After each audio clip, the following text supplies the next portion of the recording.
A distorted image coalesces to form the photo of a smiling blonde boy on the beach. I was made to feel different by everyone basically in the school. A photo of a boy wearing a red Sesame Street firefighter's hat is divided into vertical strips. Disability doesn't define someone, it's a part of who they are. It's not all that they are. In a distorted photo, a teen smiles. Accessibility is about making the world a much more friendly place for everyone and a lot easier to navigate. And I think attitude is definitely where it starts. Dark concentric rings divide a bearded man's face. Parts of a boy's photo are zoomed to different degrees. They slide against each other and merge. Title: Perspective Shift. A line expands under the name Oliver Morton Evans. The bearded Oliver manoeuvres his power wheelchair through an office that has views of Sydney Harbour. In an office with Oliver, a man wears virtual reality goggles. To do anything unique that's never been done before, there's always an inherent risk involved. Being an entrepreneur, you equate the risk and reward quite closely, so the more risk there is, the potential reward is greater. When you're birthing something new into the world, it's never a straightforward plan. You need to be willing to ride the roller coaster. Oliver smiles at baby photos projected on a wall. I was born 2 months premature and I died twice at birth and had to be resuscitated. A young couple pose with their newborn. I was diagnosed with cerebral palsy after about 12 months because I wasn't hitting the typical developmental milestones. Text: Christine and Michael Morton Evans, Oliver's parents. He was a gorgeous baby, absolutely gorgeous. We were told that he had cerebral palsy. We really had no idea what that meant. Because cerebral palsy affects so many young children in so many different ways, I did kind of wonder, you know, where this would take us, you know. Little blonde Oliver smiles from photos. It wasn't until I was 5 or 6 that I was able to start speaking because I wasn't able to take enough breath. I wasn't able to utter the words to communicate, so I would use physical gestures to communicate. The eyebrows would go up, yes, and down to no, what have you. I must say, you had a very full life, even from, you know, very, very young age. We did so many things. How do you feel about seeing pictures of yourself at that age? Very old. Very old. They look through a photo album. My parents were instrumental in advocacy of mainstream education for students with a disability back in the mid-80s, where integrated schooling was not a thing at all. Oliver and other children hold certificates. He learned to read very quickly. He was 4. And to type very quickly. Yes, he was 4 by the time he was reading fluently, and we began to think that maybe the real place for him was in the local public school rather than in the special school. And after a great deal of hoo-ha, for about 12 months, Oliver was accepted into our local primary school. The needs were supplied mostly by the Department of Special Education, which was ramps, you know, and special table heights and things like that. In a garden, schoolboy Oliver smiles. His hair is darker. But unfortunately, the headmistress was quite old school and didn't really want me there, didn't want the responsibility. The directive was that I needed a teacher's aide, which was really not the case at all. He wears the firefighter's hat. But I wouldn't be able to go to school if that teacher's aide was sick or off for some reason. So my parents would often get a call to tell them that Oliver couldn't come to school that day. The much more difficult problem is attitude. He was just another little boy, except that he had his own wheels. I was always made to feel quite different. I was subject to quite a lot of bullying at school, and I remember one student used to line a ramp that was built for me with thumbtacks, so I would pop my tyres. That period was really the time that I built my resilience. I was very grateful that I did have a supportive environment outside of the school. That's what really helped me to be able to wade through it. Photos show Oliver at Cub Scout ceremonies. I joined the Cub Scouts in 1988 when I was 9. When I joined the Scouts later, I became one of the first patrol leaders with a disability of an able-bodied scout troop in Australia.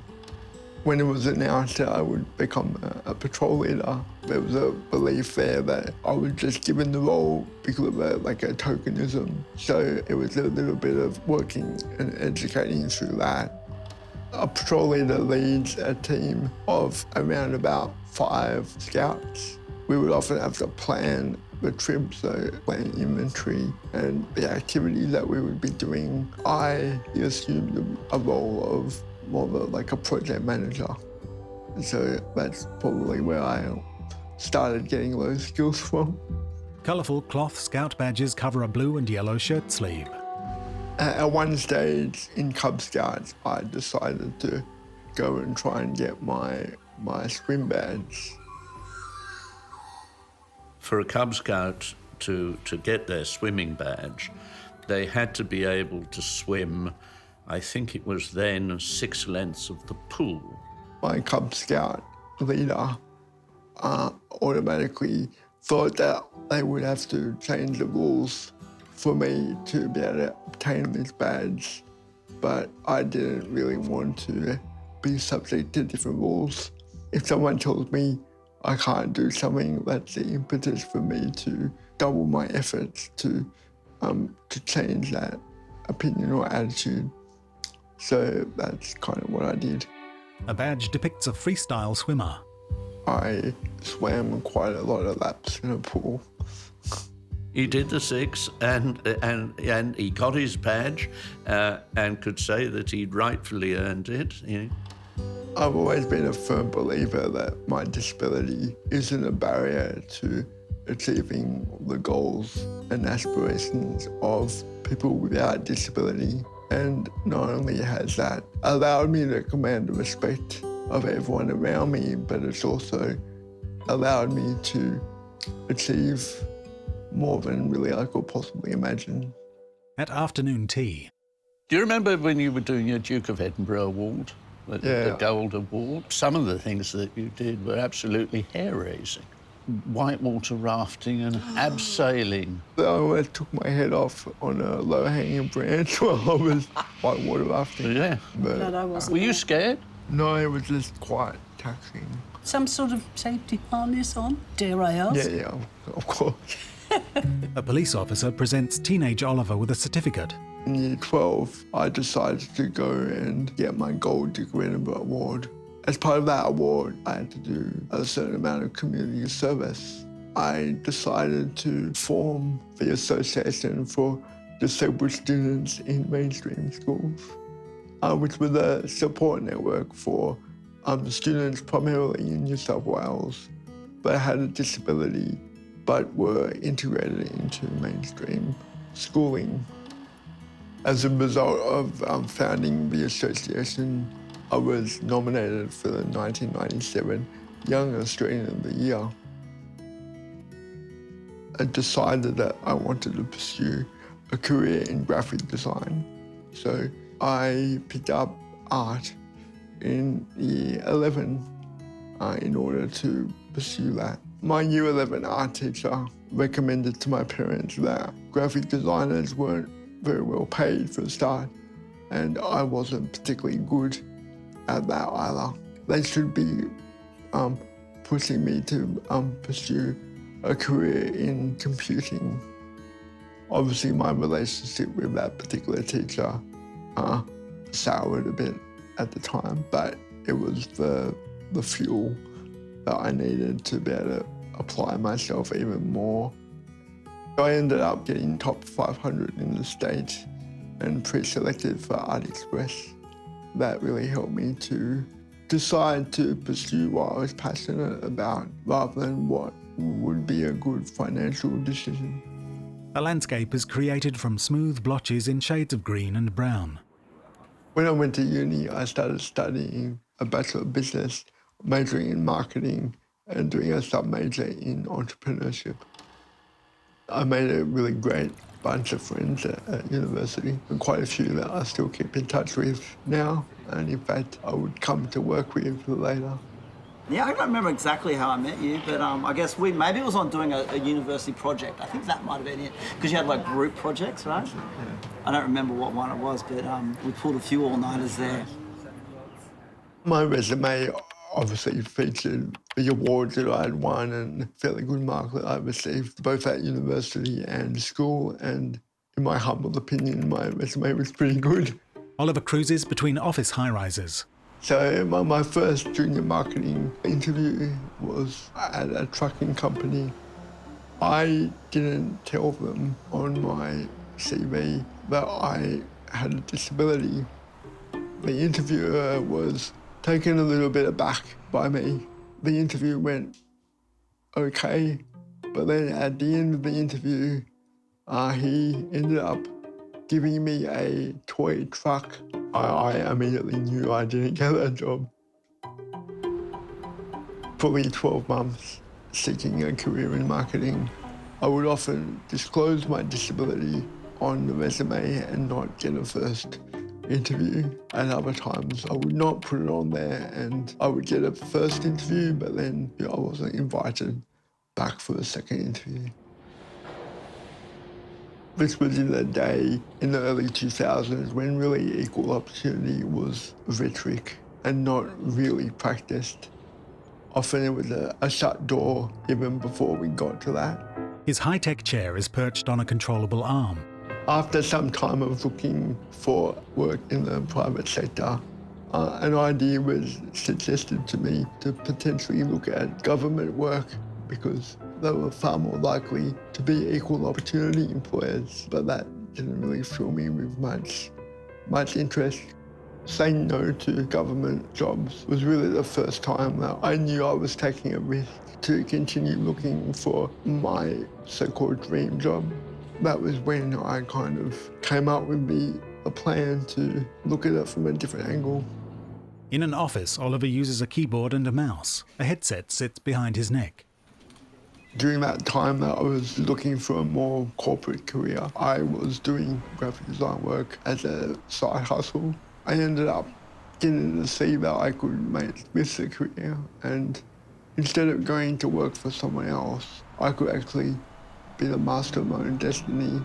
Cruising between high-rises, he gazes into the camera. While I was formalising my graphic design business is when I met the Wiggles. I went for a job interview at the Wiggles, and I was asked directly if I was able to build online games. Really not wanting to pass up this opportunity, I said yes without having a clue how to build games. So off the back of that, I got the gig at the Wiggles, and I had to go home and learn how to build 6 games for their website. In 2009, a colleague at the Wiggles gave me a book to read called The Last Lecture. It was about a man who was dying of pancreatic cancer, and he really went back to his childhood dreams to work out what he was most passionate about and how he really wanted to live out the rest of his life. And that got me thinking about really what I was like as a child, and that was really about being creative and art and being at the cutting edge of creativity and technology. After about 7 years of working at the Wiggles, I got sick of looking at primary colours all day. I realised I needed a new challenge. The sketched, computer-generated rocket takes off. At the age of, I think I was 30, I went back and studied for 2 years. I studied a diploma in animation and visual effects. Once again, I made the risk to go back at that age and study full-time. I was horrified I thought, here he is in a stable job, regular money, and here we go back to this business again where he's going to have no job. He might well go and study, and then we're going to go through the whole process again. I was wrong. For him to decide to make a start in another direction, it was just another risk he took, another challenge. During my time studying, I came to realise what it would be like to work in the visual effects industry. I was confronted with the problem that my fellow students were having, which was to, get a foothold as junior artists in an industry where a show reel is really important. So I basically put up the money to make that happen. So we moved into a studio in Newtown and bought quite a lot of equipment to make it happen. We collectively got together to make the Little Darling fully animated music video. Cuckoo clock puppets are swung towards each other. The man and woman share a warm smile. A cuckoo shoots between them. The couple's faces fall as they swing away from each other. And off the back of that, we founded Big Cookie Studios, which was a 3D animation studio. And the idea behind it was to employ senior professionals in the lead roles to mentor the junior artists. Anshul Dial, CG supervisor. I was hired as a visual effects supervisor, so he brought me on board to help him complete that project. I think the most enjoyable part was definitely when I saw these graduates, the young people we had working on how they sort of developed their skills. Saw them from knowing nothing, and then suddenly they're producing like some amazing looking shots. And I think it was incredibly satisfying. Some friendships were tested over that time because it was meant to be a 6-month project, which ended up becoming a 2-year project.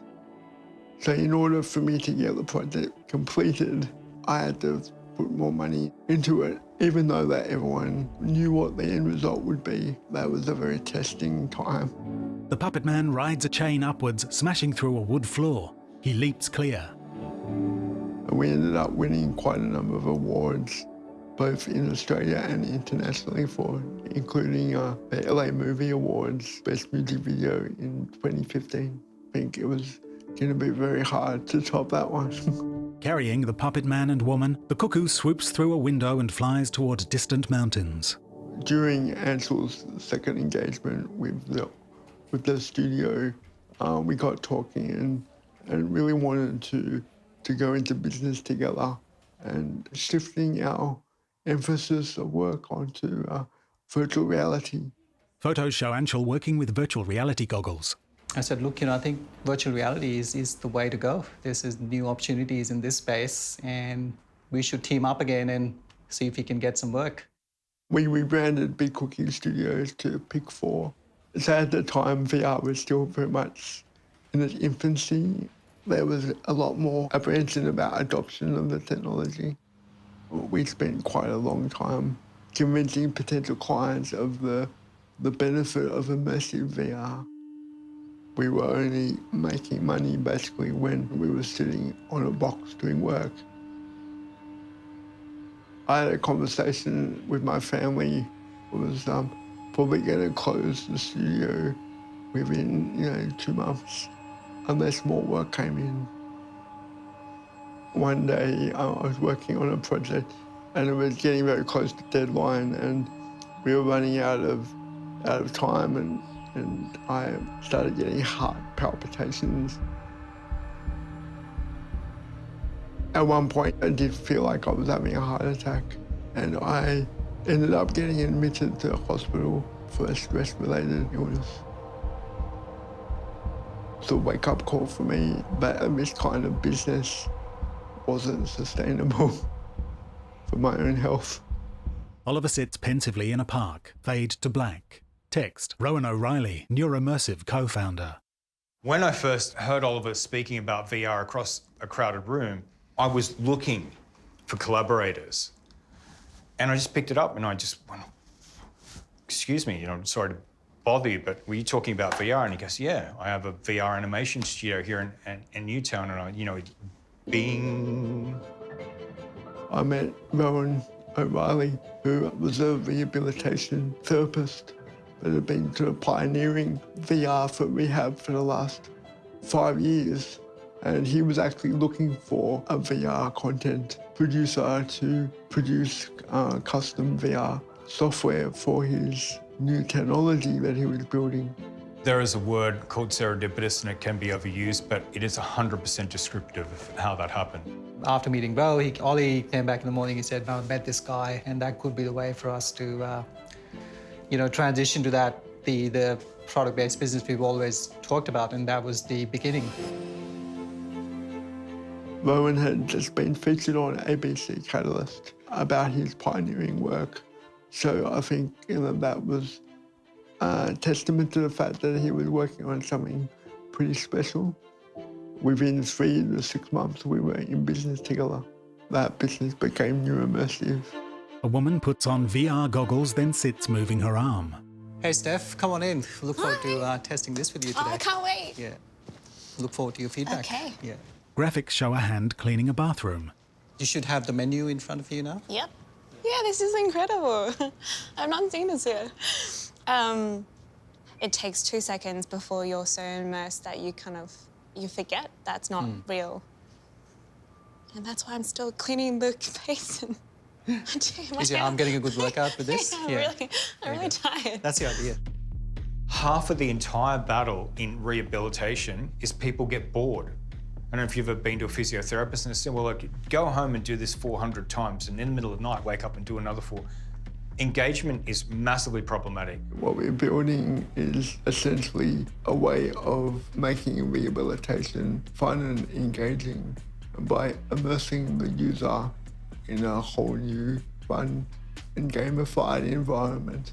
So you found the hairdryer? I found it yeah. on the right-hand side. Hairdryer. You're probably sitting right next to it. I think that's what's triggering the hand dryer. The way that the system worked was really secondary to the person's perception of their experience. And the perception of the experience was, I'm really enjoying this is really novel, and I want to try harder. It's more realistic than the last time I tried this.